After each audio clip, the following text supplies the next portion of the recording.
मेरी बात ध्यान देकर सुने आप। जैसे पढ़ाई होती है इस तरह से मेरी बात है ये। शरीर की भूख तो क्या होगी कि पृथ्वी जल तेज वायु आकाश से बनी हुई सांसारिक पदार्थ है, उसकी इच्छा होगी। और स्वयं आपकी भूख होगी परमात्मा की। परमात्मा के अंश आप हो, परमात्मा के मिलने से वो मिट जाएगी। और संसार है, उसका अंश शरीर है, तो उसकी भूख लगेगी, फिर खा लिया, फिर भूख लगी, फिर खा लिया, फिर भूख लग गई। पर परमात्मा तत्व की ऐसी बात नहीं है कि परमात्मा प्राप्ति होगी फिर भूख लग गई, ये नहीं होगा। वो पूर्ण हो जाएगा। पूर्णमदः पूर्णमिदं पूर्णात् पूर्णमुदच्यते पूर्णस्य पूर्णमादाय पूर्णमेवावशिष्यते। वो सदैव पूर्ण होने वाली होती है। मेरी ऐसी इच्छा है आप लोग इस विषय को समझ लें। अगर आप उचित समझे तो समझें, और समझ में नहीं आए हो तो मेरे से पूछें। इस बातों को जान लें।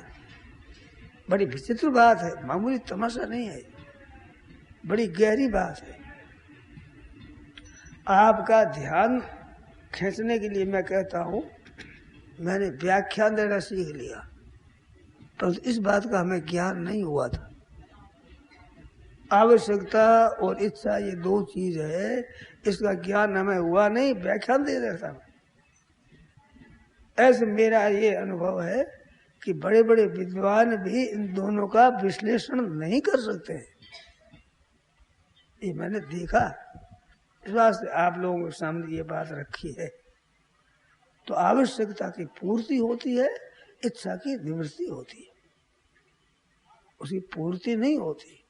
और ये आवश्यकता है वो विचार के द्वारा निवृत्त नहीं होती। चुप हो जाओ भले, पर भूख मिट थोड़ी जाएगी, प्यास मिट थोड़ी जाएगी। जाड़ा लगता है, कपड़ा न ओढ़ने से वो जाड़ा दूर थोड़ी हो जाएगा, ये उसकी आवश्यकता है। जैसे शरीर की बताई, इसी तरह से खुद की आवश्यकता परमात्मा की है। वो प्राप्ति न करो और इच्छा कितनी ही पूर्ति करो, ये पूरी होने की है नहीं। भोगे ईश्वरीय प्रसंगता नाम तया प्रकृत। एक तो भोग भोगना और एक रुपयों का संग्रह करना, ये दो इच्छा कभी पूरी होने वाली नहीं, किसी की होने वाली नहीं है, असंभव बात है। जो 10 20 50 भजे, शत हो या हजारों तो लाख मंगेगी, कोटि अरब खरब भजे, पृथ्वी पति होने की चाह जगेगी।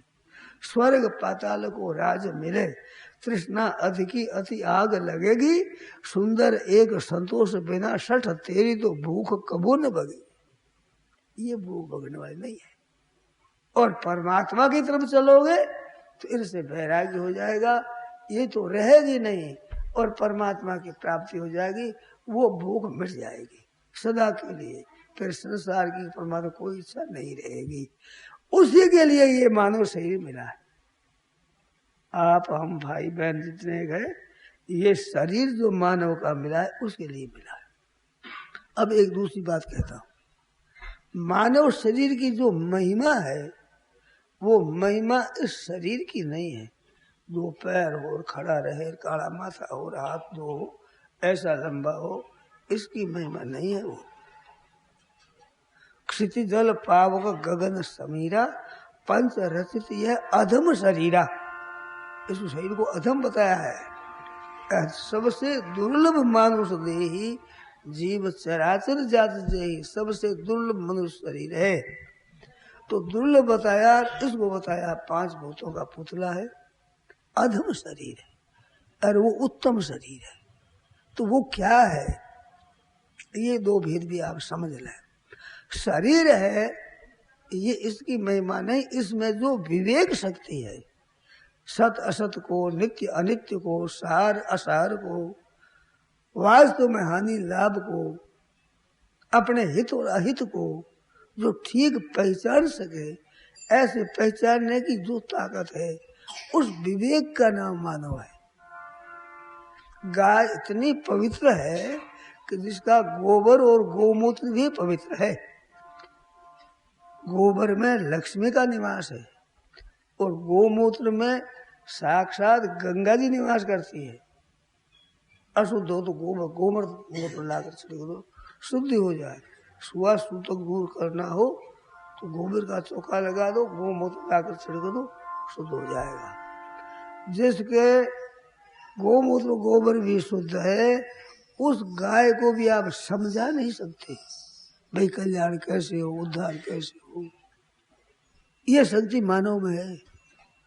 तो मनुष्य में वो शक्ति होने पर अगर उस शक्ति का उपयोग नहीं करता, इधर ध्यान नहीं देता, तो वो मनुष्य मनुष्य नहीं है, पशु ही है।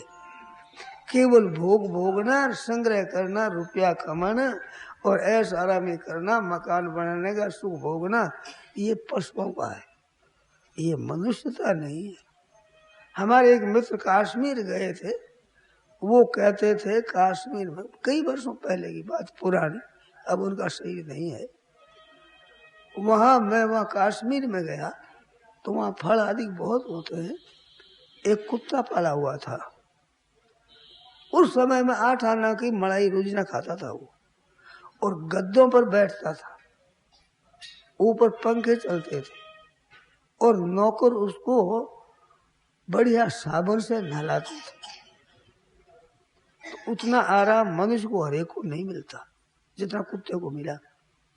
कलकत्ता में एक कुत्ता था, 3 कमरा पास पास में और तीनों के नीचे तख्ता, तख्ते के ऊपर बड़ा बढ़िया गद्दा बिछाया हुआ और तीनों ही ऊपर, तीनों में पंखा चले, मर्जी हो यहाँ बैठे वहां बैठे वहां बैठे।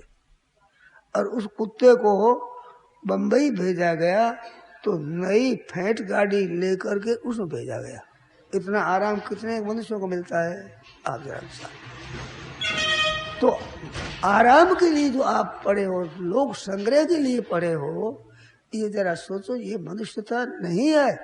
ये तो भागी वो तो कुत्ते को मिल जाएगा, गधे को मिल जाएगा, पर परमात्मा तत्व की प्राप्ति हो जाएगा कुत्तों गधों को। मनुष्य शरीर में आकर परमात्मा तत्व की प्राप्ति अगर नहीं करी तो सूकर कुकर ऊंट खर बड़ पशु में 4, तुलसी हरि की भगत बिना ऐसे ही नर नार, नर हो चाहे नारी हो, बिना भक्ति किए हुए सुअर है, कुत्ता है, गधा है, ऐसा ऊंट है, सूकर कुकर ऊंट खर ऐसे ही नर नार है।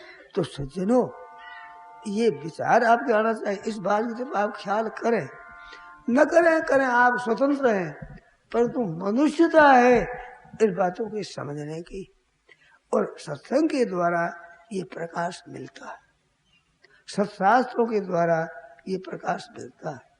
भगवान के भजन करने से ऐसा प्रकाश उसके हृदय में उद्बुद्ध होता है, जागृत होता है।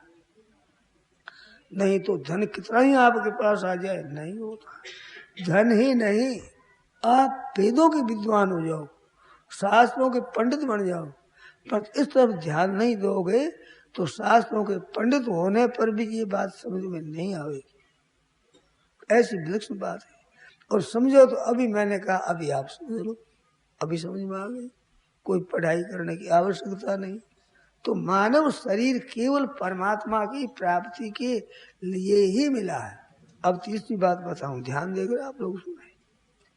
मनुष्य प्राप्त कर सकता है तो केवल परमात्मा को ही प्राप्त कर सकता है, और कुछ प्राप्त नहीं कर सकता, और कुछ नहीं कर सकता।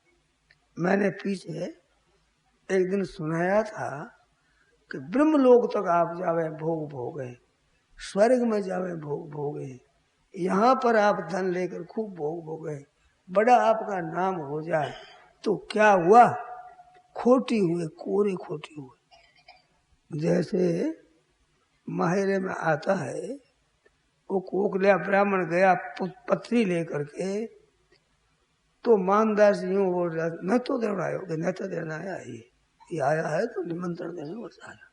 और बात तीनों से पता लगा कि ये तो माहिरे वाला है, आगे उसे आप माल लेकर पहुंचो अंजार।